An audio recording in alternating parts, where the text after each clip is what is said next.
సంఖ్యాకాండం 32:23 వచనం చూడు.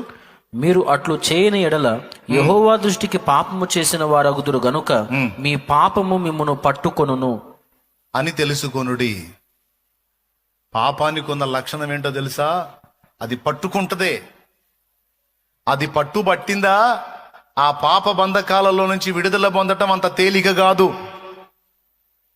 ఇప్పుడు ఆ పాపాల నుంచి బయటపడటానికే పాప నానా బాధలు పడుతుంది జనం. బయట తలనీలాల దగ్గర నుంచి కాళ్ళకి చెప్పులు లేకుండా పడాల్సిన పాటలన్నీ పడుతున్నారు.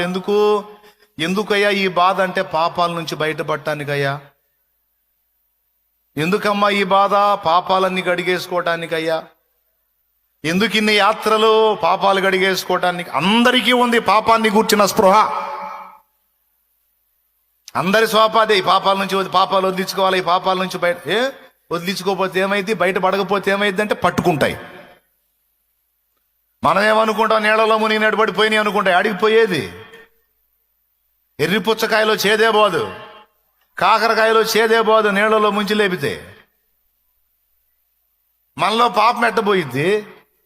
పాపం పోవాలంటే ఒకే ఒక్క మందు ఉంది, అది యేసు రక్తము.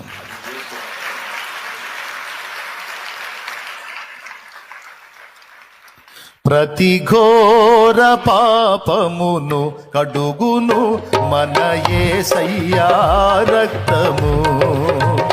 ప్రతి ఘోర పాపమును కడుగును మన యేసయ్యా రక్తము. బహు దుఃఖములో మునిగెనే, చెమట రక్తముగా మారెనే. బహు దుఃఖములో మునిగెనే, చెమట రక్తముగా మారెనే. యేసు రక్తము రక్తము రక్తము, యేసు రక్తము రక్తము రక్తము.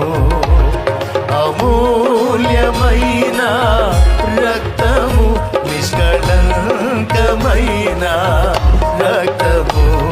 అమూల్యమైన రక్తము, నిష్కళంకమైన రక్తము. యేసు రక్తము రక్తము రక్తము. ఆమేన్. యేసు రక్తము రక్తము రక్తము. హల్లెలూయా. అమూల్యమైన యేసు రక్తముతోనే ఆ పాపం నుంచి విడుదల పొందగలం. ఇంకా ఏం చేసి కూడా